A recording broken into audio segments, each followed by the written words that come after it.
जय मसीह की। खुदा के बेटे यीशु मसीह नासरी के नाम में आप सबों को मेरा सलाम। मैं खुदा का शुक्र अदा करता हूँ आज के अच्छे दिन के लिए कि खुदा ने आज फिर हमें ये मौका दिया कि उस खुदा को हम इज्जत और जलाल दे सके जो जिंदा और ला तब्दील खुदा है, और उसके बेटे यीशु की कब्र खाली है।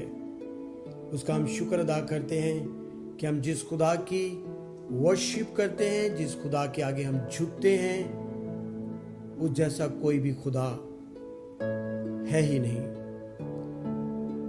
हमें शुक्र करना चाहिए कि खुदा ने हमें ये जिंदगी दी और एक अच्छा तोहफा दिया जिंदगी का, और उसमें हमें उसने तंदुरुस्ती भी दी, उसने हमें खाने पीने को भी दिया और किसी चीज़ की कमी नहीं होने दी। हालात अच्छे बुरे होते रहे, लेकिन खुदा ने अपने हाथ को हमारे ऊपर बढ़ा कर रखा। हम उस खुदा का शुक्र अदा करते हैं क्योंकि वही शुक्रगुजारी के लायक है।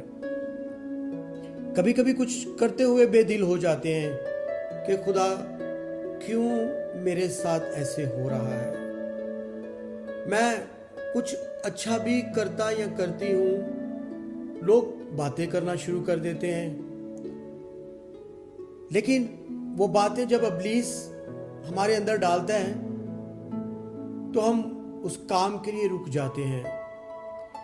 यही पर आकर जो है हम नाकाम होना शुरू हो जाते हैं, क्योंकि खुदा के कलाम में लिखा है जो कुछ करते हो ये जानकर करो कि खुदा के लिए करते हो। जब हम खुदा के लिए कुछ कर रहे हैं, बहुत सी आवाजें आएंगी कि इसने क्या शुरू कर दिया, ये क्या कर रहा है,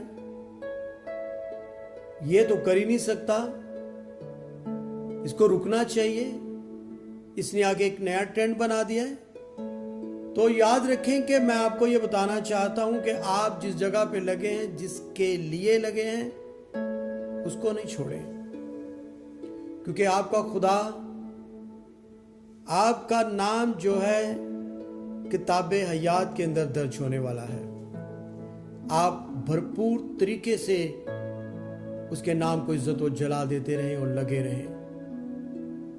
इवन के अगर मैं आपको यूं कहूं कि अगर आप किसी भी काम के लिए लगे हुए हैं, उसमें भी लगे रहें जो खुदा की नजर में अच्छे भलाई के काम हैं। अगर आप करते रहेंगे तो एक दिन जरूर आप बाबरकत होंगे, और लोग जिन्होंने आपके लिए गलत बोला, गलत कहा, वो भी देखेंगे कि आपके नाम कहाँ लिखे गए हैं। वो भी सोचेंगे कि खुदा वाकई ही अपने लोगों को संभालता है।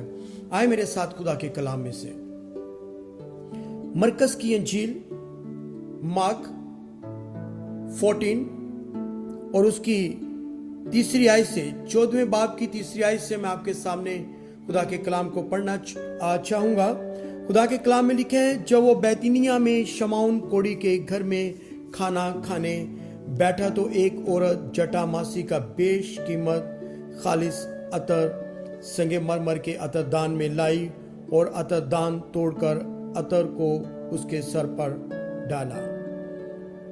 हम देख सकते हैं खुदा के कलाम में हमने पढ़ा है कि यीशु मसीह नासरी बैतनिया में शमाउन कोड़ी के घर में आते हैं। वहां पे उनको इनविटेशन है, दावत है, उनको बुलाया गया है और वो आए हैं। और वहां पर एक औरत को पता चला है और वो भी उसकी खिदमत के लिए आई है, क्योंकि उसने कहीं ना कहीं से सुन रखा था कि जिंदगी का बानी, जिंदगी का सर चश्मा, जिंदगी की रोटी, जिंदगी का पानी, नजात दहिंदा यीशु ही है। वो आई और बेशकीमत अतर, वो परफ्यूम जो बहुत ज्यादा एक्सपेंसिव है उस वक्त, उस दौर में, वो लेकर आई है। और लिखा है कि जब वो खाना खाने बैठे थे तो वो औरत उस बेशकीमत खालस प्योर अतर संगमरमर के अतरदान में लाई और अतरदान तोड़कर अतर को उसके सर पर डाला। मगर खास बात जो मैं आपकी तवज्जो चाहता हूं, मगर बाज अपने दिल में खफा हो गए। उसने तो यीशु मसीह की मोहब्बत में अपने आप को उंडेल दिया। उसके पास तो जो कुछ था वो ले आई और उसने वो सब कुछ किया। और खुदा का कलाम हमें बयान करता है, मगर बाज अपने दिल में खफा होकर कहने लगे, ये अतर किस लिए जाया किया गया। वो यीशु की वर्शिप कर रही है, वो जानती है कि ये कौन है।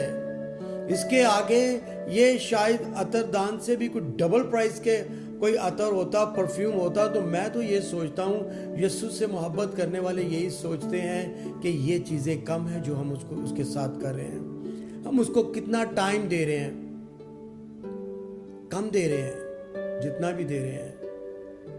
हमारी तो जिंदगियां उसके लिए सर्व हो जानी चाहिए।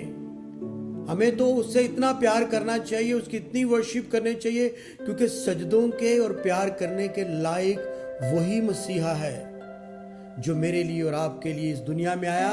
और उसने मार भी खाई, कोड़े भी खाए, उसने बहुत कुछ बर्दाश्त किया। फिर ऐसे प्रभु की वर्शिप क्यों ना की जाए, क्यों ना सजदे किए जाएं, क्यों ना उसके लिए हमें हदिये उसके हुजूर में लाएं, अपने जुबान के, अपने दिल से, उसके हृदय के साथ, उस सच्चाई के साथ उसके पास आ जाएं और उसकी वर्शिप करें। इसी तरह इस औरत ने भी यहाँ पर किया है। लेकिन कुछ लोग ये देखकर, मैं यूं कहूँगा कि वो जल गए, वो परेशान हो गए कि यार इसने क्या किया है। वो सामने वाले को देखना चाहिए कि सामने वाला कौन है, कौन सा कितना बड़ा आप गिफ्ट देना चाहते हैं। वो तो यीशु मसीह है। उसके लिए तो हमें बहुत कुछ कर देना चाहिए। लिखा है कि मगर बाज अपने दिल में खफा होकर कहने लगे, ये अतर किस लिए जाया किया गया, क्योंकि ये अतर 300 दिनार से ज्यादा का बिक कर गरीबों को दिया जा सकता था। और वो उससे मलामत करने लगे, उसको रोकने लगे, तूने ये क्या किया। क्योंकि उन्होंने खुद तो कुछ करना नहीं था। शायद वो उनके माइंड में ये प्लान अबलीस ने डाला कि उसको परेशान किया जाए। लेकिन मैं ये यहाँ पे मुझे ये बात जो अच्छी लगती है वो ये है कि वो औरत जो है वो कंटिन्यू जिस मकसद के लिए आई थी यीशु मसीह के पास, वो करती रही, वो रुकी नहीं। उसने अपना प्यार पूरे तौर से दिखाया। उसने यहोवा खुदा के बेटे यीशु मसीह की इज्जत यूं की कि वो कीमती अतरदान को तोड़कर उसके सर पर उंडेल दिया, डाल दिया। और वो मलामत करने लगे, वो परेशान करने लगे, वो तरह तरह की बातें करने लगे। वो शायद कहते हो कि ये पैसा इसके पास कहां से आया, ये तो ये भी कर सकती थी, ये भी कर सकती थी। और उन्होंने कहा, वो खामोश रही, वो करती चली गई, क्योंकि उसको पता था कि जो काम मैंने शुरू किया मुझे उसे पूरा करना है और करते रहना है। जब वो खामोश रही तो यीशु बोल उठा। आज आपके लिए भी जब आप करेंगे, शायद आपका मजाक बनाया जा रहा हो, शायद आपको परेशान किया जा रहा हो, शायद उंगलियां आपके ऊपर तानी जा रही हो, लेकिन आप फिक्र ना करें, क्योंकि आपका मसीहा आपका जवाब देगा। यहां पर भी लिखा है कि यीशु ने कहा, उसे छोड़ दो, उसे छोड़ दो, उसे क्यों दग करते हो। आपका मसीहा आपका जवाब देगा। कहता क्यों उसे परेशान करते हो, क्यों इतनी टेंशन दे रहे हो। आप खामोश रहेंगे, लेकिन उस खामोशी में अपने काम को पूरा होने दें, अपने मसीहा के साथ मोहब्बत को और बढ़ा दें। जब कोई कहे कि तुम ये क्या कर रहे हो, उसको कहें कि तू जानता ही नहीं है कि हम जिस मसीहा के लिए कर रहे हैं, जो कुछ कर रहे हैं वो बहुत कम है, हमें तो बहुत कुछ करना है। तो जब आप कुछ करेंगे तो आप खामोश रहेंगे, लेकिन आपका मसीहा, खुदा का बेटा यीशु मसीह खुद बोलेगा और जवाब देगा।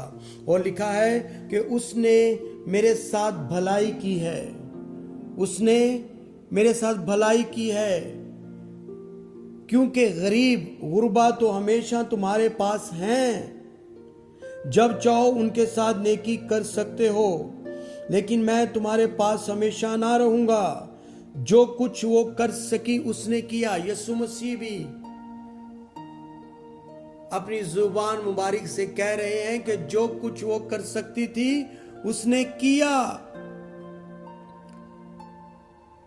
यहां पर खुदा के कलाम में लिखा है कि उसने जो कुछ वो कर सकती थी उसने किया। फिजिकली भी और फाइनेंशियली भी वो आई, एफर्ट करके उन लोगों के अंदर उसने वो एक्ट किया। वो अतरदान को तोड़ा, यीशु मसीह के सर पर डाला।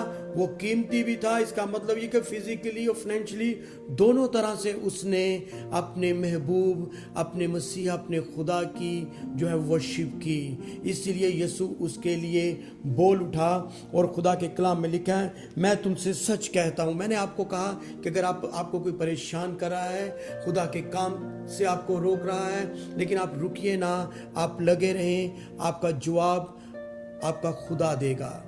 और यहां पर आगे जो सबसे बड़ी बात मैं आप तक पहुंचाना चाहता हूं, खुदा के कलाम में लिखा है, मैं तुमसे सच कहता हूं कि तमाम दुनिया में जहां कहीं अंजील की मुनादी की जाएगी, ये भी जो उसने इसकी यादगारी में किया वो बयान किया जाएगा।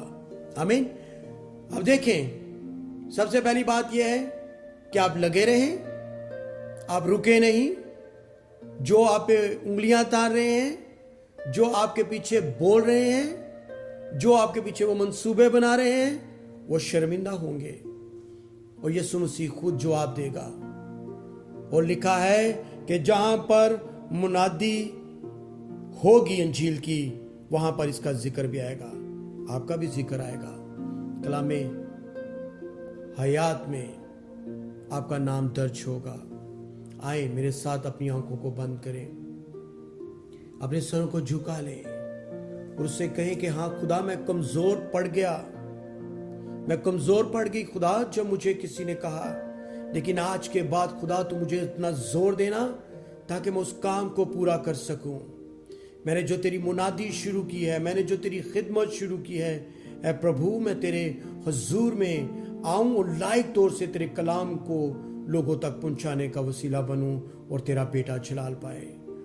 और मैं आपके लिए यीशु के नाम में दुआ करता हूं कि खुदा आपको हमेशा अपने हाथों के नीचे रखे, खुदा आपको कसरत से बरकत दे और हर तरह की रुकावटें और परेशानियां यीशु के नाम में जाती रहें और आपकी जिंदगियों, आपके घरानों से खुदा का बेटा जलाल पाए। खुदावंद आपके साथ हो। God bless you all. खुदावंद आपकी मदद और रहनुमाई करे।